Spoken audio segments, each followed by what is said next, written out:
This morning, Jeff, why can't we all just get along?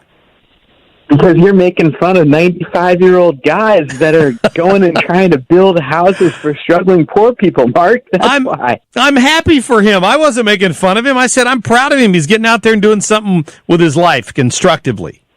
You know, if every citizen could be as good as he's been as an ex-president. Thank you. Okay. Key being ex-president. We can agree. We can agree on that. We can agree on that, Jeff. You know, it's pretty unusual because almost every president since him has just gone out and made a fortune on the speaking circuit, and both parties, and so it is pretty impressive when you see how selfless he's been in his post-presidency. I would agree with that completely. He didn't even go back to peanut farming. He just think he's been preaching and teaching Sunday school and taking care of business. But enough about Jimmy Carter.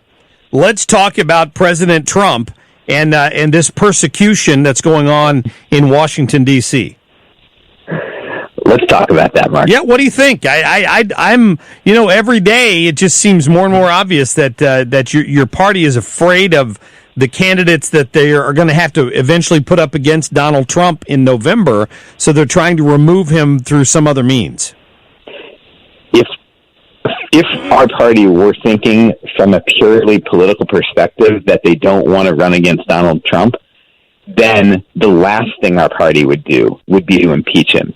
Because then we would face President Pence, who won't be nearly as polarizing as President Trump is, and probably won't alienate suburban women who are a key, segment of the swing vote nearly as much as President Trump has. So I certainly don't think that the strategy has anything to do with next November. I think the strategy has to do with the things that he's done in office, most notably abusing the power of the office in conducting foreign policy to serve his own personal political interests. Jeff, we've all seen the transcript. Where's the abuse? And I've said this to every Democrat that I've had on here, and some of them are lawyers, and I've said, tell me the U.S. code that he violated in the context of that speech, where he talked about crowd strike, and we've all read the transcript. What did he violate? Tell me. So, what I don't understand is everyone on the right, not everyone on the right, because Republicans are increasingly, 3 out of 10 Republicans in the country, according to polls coming out the last couple of days, are supporting an impeachment inquiry. Fake news. The Republican Party, fake news, okay. The Republican Party is beginning to splinter here, as you see with senators like Ben Sasse, Mitt Romney, Rob Portman, widely respected senators who are saying that widely respected by Democrats. Mitt Romney was your presidential nominee. Don't remind me. Rob Portman was chief of staff to the previous Republican president before Obama. So these are not fringe figures. Ben Sasse, a rock-ribbed conservative from Nebraska. These are mainstream Republicans who have said his conduct on that phone call was appalling, and it wasn't just that phone call. It was the many months of actions leading up to that phone call, and the kinds of things that forced top American diplomats to say, "I do not want to discuss this over text. Please stop texting about this." You and I are both about fairness. There's a due process in this country, and the way that Nancy Pelosi's running this impeachment inquiry does an end run around due process. It doesn't allow a single Republican or anybody representing the president to provide witnesses or subpoenas or any of that to counter the nonsense clown court that Adam Schiff is holding every day in the halls of the United States Congress. So I'll say a few things. First of all, I agree with you that the House should formally vote on an impeachment inquiry. Thank you. Mark the tape. I think that's probably the right thing to do. I think we've gotten to that point. But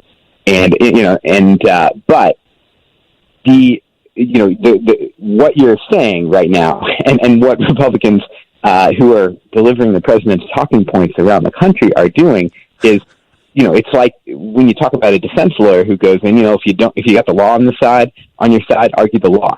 If you got the facts on your side, argue the facts. If you don't have either, pound the table. Well, that's kind of what's happening is Republicans don't have the law on their side. They don't have the facts on their side. And so they're saying, hey, process, you guys aren't doing it right. And I will grant you, as I just did, that it would be, I think, the right thing to do to formally open an impeachment inquiry. But Republicans' focus on this points to the fact that the things that he has said, both privately on that phone call and publicly in the Rose Garden, getting ready to go to his helicopter, talking about China, these things are indefensible. And multiple Republican senators are saying as much. So Jeff, the House is for an inquiry. The Senate is for a trial. That's where he will receive all the due process. You got it. If you can argue the facts and the law, you got to have a seat at the table to do that, and they haven't given him that because they won't vote on an official impeachment inquiry. Hey, I agree that they should do that. I got to run, buddy. Thanks for your time.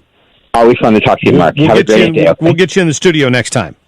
Sounds great. All right, okay, at Jeff. Yep, at Jeff Smith MO there on Twitter if you want to follow him, and he's working for Missouri Workforce Housing these days. Missouri MOWorkforceHousing.com. Always appreciate him willing to mix it up with us. Let's get to a break. 314-241-9797. You're listening to the Marc Cox Morning Show. Find everything. It's 5:45 and 62 degrees at 97.1 FM Talk. I'm Denise Schaefer, and here are a few of the local stories we're following this morning. The Cardinals will take on the Nationals in the National League Championship Series after beating the Braves 13-1 last night.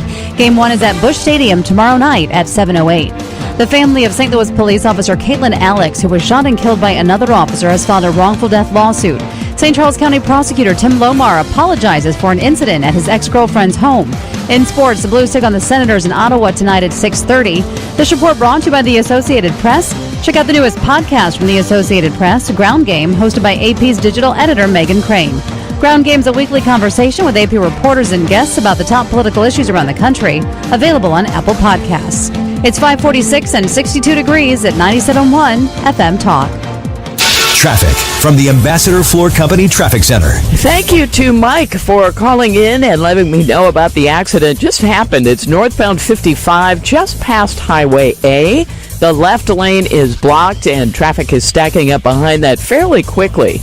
So just bear that in mind. Now, once you get past that accident, things open up and look great into downtown. The ramp closure for today, according to MoDOT, will be the 11th Street exit ramp to westbound 6440. They will close that at 6 o'clock this morning. It will remain closed until 7 tonight for some road work. I'm Sue Thomas with traffic. It's 5:46 at 97.1 FM Talk. Hi, George Weber. Check out my alter ego, Skip Weber, every Saturday night, 9 to 11. The Saturday Evening Rock Show, the greatest rock and roll show on a talk station in the world. Don't miss it. Hi, Sean Long for STL Fence Works. In almost 50 years of business, we know that a fence, deck, or sunroom purchase consists of 3 basic criteria: quality, service, and affordability. STL Fence Works is quality. Wolf maintenance-free decking products, Maristar ornamental fence, and MVP vinyl fence. All 3 are industry leaders, all American-made with a lifetime warranty. STL Fence Works embodies service, hiring only experienced American craftsmen and offering a lifetime workmanship warranty. And STL Fence Works delivers affordability. Combining truckload pricing and low overhead, we are extremely competitive. STL Fence Works is the convergence of these elements, which means value added to you. Look, as owner, I am never satisfied. My goal is to take your project from backyard dream to vision fulfilled. Not meeting, but exceeding your expectations. You need a new fence, deck, or sunroom? I want STL Fence Works to be part of the solution, because at STL Fence Works, your satisfaction is our passion. Andro 400 Max, man, that's a game changer. You know, I don't eat as much as I used to, and I don't miss it, and I don't feel deprived. I've lost 37 pounds, and the spare tire around my waist is gone. I mean, it's gone. Plus, I've got a lot more energy. You know, I couldn't be happier. Now, listen to what Bill said about Andro 400. I have tried all kind of different things to lose weight for years, and this thing is crazy. I've lost 20-something pounds. This is the best product I've ever tried. I don't get the urge anymore for sweets. It's amazing. Guys, do you want to curb your appetite, lose fat, and feel great? Then try Andro 400, the natural testosterone booster that melts belly fat. Call 1-888-400-0435, 888-400-0435, or go to andro400.com. andro400.com. The Dave Glover Show. Tony's were special game. I just passed. Mom, I can't find Quoo. I just passed start. Give me 20 rubles. Weekdays at 3 on 97.1 FM Talk.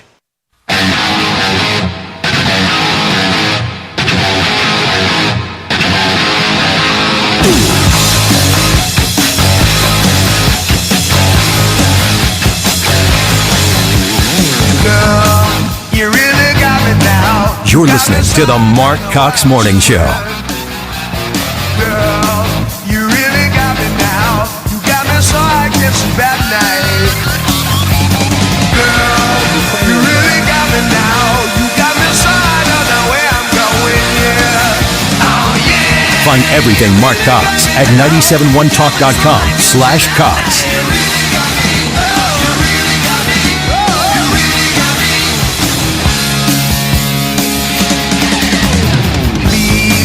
Don't ever let me be. I only want The hardest thing I have to do is signing those letters. That's the hardest thing I have to do. And each letter is different. We make each letter different. And last week I signed 5 of them for Afghanistan, 1 in Iraq, 1 in Syria from 2 weeks ago.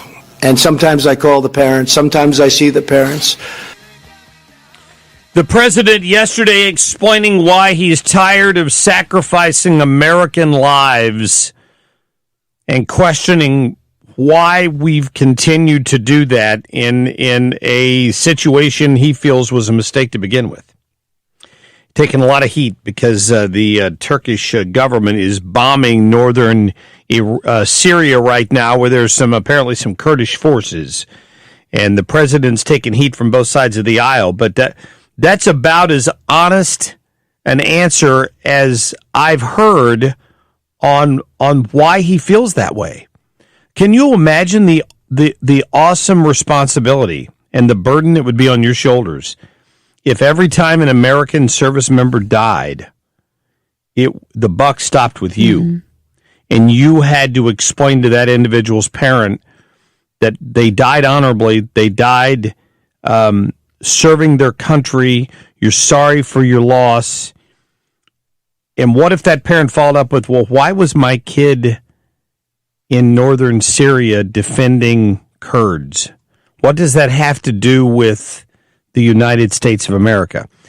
That would be a tough question to answer. For all the people being critical of Trump right now, that would be a tough question to answer.